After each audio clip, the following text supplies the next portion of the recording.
Small business units are taking off in Central Europe, but industrial agents don't talk about them enough. That's why I was glad to speak with Lenka Kocianova of Savills' office in Prague, because she's been following this subsector for quite some time now. She says there's huge potential for the SBU sector, with 2026 set to be a near record year for new supply. Lenka, is the SBU sector the next big thing? How did this come about? Well, I'm not sure if it is like next big thing, but I would call it like definitely one of the segments that is undersupplied and fastest developing within the industrial market. The lack of the product is real. Small business units represents only around 3% of the whole industrial stock, and in some regions there are either no available modern units or they do not exist at all. On the other side, we see like increasing demand for the modern units from the small businesses, local entrepreneurs, or foreign businesses entering the Czech Republic. Many of them are looking for some modern premises, combining warehouse, office space, but also showroom or some space for light production or services. And this kind of premises are not offered in the big logistic centers in sufficient amount, and I think sometimes not even at all. However, we at the same time see the increasing activity in the development of these premises. Just like completion this year should reach something around 47,000 square meters. We are not sure yet if that happened. We will see at the end of the year. Okay. But certainly, if it will, 2026 will be the second strongest in a sense of newly delivered premises in the whole history of the small business units.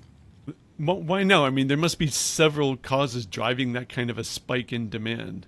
What do you think the most important ones are? I'm not sure if it's like the spike in demand right now, because for the last 4 or 5 years, we have been observing increasing demand from the tenants. And historically, these companies often had to choose between oversized units or, for example, older areas. I think maybe one of the drivers is also a change in the business operation, that the companies now are more seeking for flexibility, not only in commercial terms, but also they really appreciate possibility to merge units. They are seeking for more energy efficient premises with lower operational costs, and they need to combine like more multifunction in one premise under one roof, like as I mentioned, warehouse, showroom, servicing. And this kind of product is kind of missing here. And Does that, sorry, but does that mean that sometimes they have these operations in different locations, which I guess would be really inefficient? And then they want the flexibility to be able to decide, that they want, I don't know, 150 square meters of offices and 3,000 of storage and something for a showroom? I think they usually stay in premises that have lower technical standards, or sometimes the current size does not meet their requirements. So sometimes they are like stuck and they cannot grow because simply they cannot move to other place. So I think like entirely the demand is not completely new, but I think it definitely strengthened in the recent years. And at the same time, I think that the developers see this and they are increasing their activity and they deliver the product that is missing here and basically better reflects the current needs of these businesses. Okay. you brought up the developers. Who are they? Is it the same names that we're used to hearing about on the industrial market, or is this a different breed of developer? They are both. Definitely. It's a little bit different comparing to industrial market. Let's say there is no one single dominated developer, and the market is quite fragmented. Comparing to the industrial market, where we see a few big players who basically cover most of the market, then SBUs is more diversified. But I would still mention definitely CTP, which is one of the pioneers of this format in the Czech market through its CTP box concept, which is located in several Czech cities like Brno, Pilsen, or Ostrava, for example.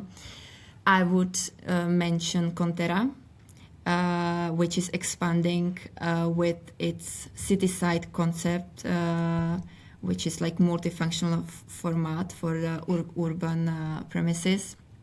And they are also expanding in several cities across Czech Republic and Slovakia. And then another big name that we know from the industrial market is VGP, right, with small business units in České Budějovice, or I would most recently P3 announced their new model of small business units in P3 Ostrava Central. So we have these big developers here, and then we have few smaller specialized developers, which stands, for example, behind the project in Tuchoměřice or Zlatníky, Hodkovice, or Jenec, which I think are really, really successful project. It's ILD and CI development. And then there's a wide range of smaller companies, construction companies, or smaller developers, which are focusing on smaller regional markets. So overall, I think there's like not even like five big names, but it's quite diversified.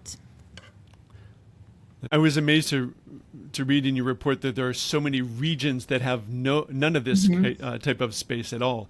Is there a lower limit to the size of a city that these developers are targeting? You mentioned a couple of towns around Tuchoměřice, but that's going to be different because it's so close to Prague.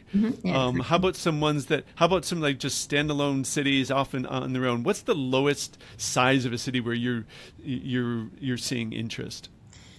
Well, I think there's no like single number for the city size, but even like in our report, we can see that the SBU market is mainly located in Greater Prague, which means Prague and its surroundings. Okay. It's South Moravia, where it is driven mainly by Brno, and Right. Pilsen region, where it is driven by Pilsen. And those three locations, they cover more than 90% of the SBU market. Yeah. So that's tricky, though, to gauge how much demand there is in a town that has no supply. So how do you go about, as an agency, advising the investors or potential investors if they come and ask you whether a certain location makes sense? Well, just because there's a lack of supply, it doesn't mean there's always doesn't mean there is no demand. And in our report, we mentioned that the demand is partly limited by the low accessibility for these modern units. As you mentioned, 5 Czech regions, they do not have the modern units at all. But to advise, I would definitely assess the location not only in a sense of like one city, but in more wider agglomeration potential.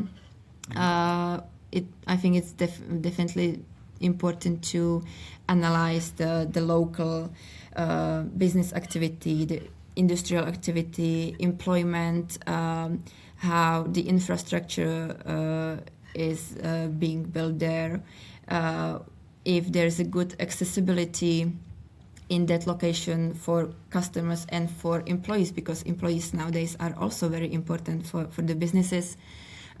We are very often in touch with companies, and they say, yeah, if I move just 20 kilometers away, I will lose key employees. And when you have small business where are just 5 employees, it's very crucial for them. You know, the bigger the city, I think the more pressure there is on land prices generally. And the tougher I would think it's going to be to make the math work. How can the developers of these SBU units compete with the residential developers? I think that the competition with residential developers certainly make the development more challenging because simply, as you mentioned, the residential developers can support higher land prices. And in this sense, the headline rents would have to increase significantly for the industrial developers to be able to compete.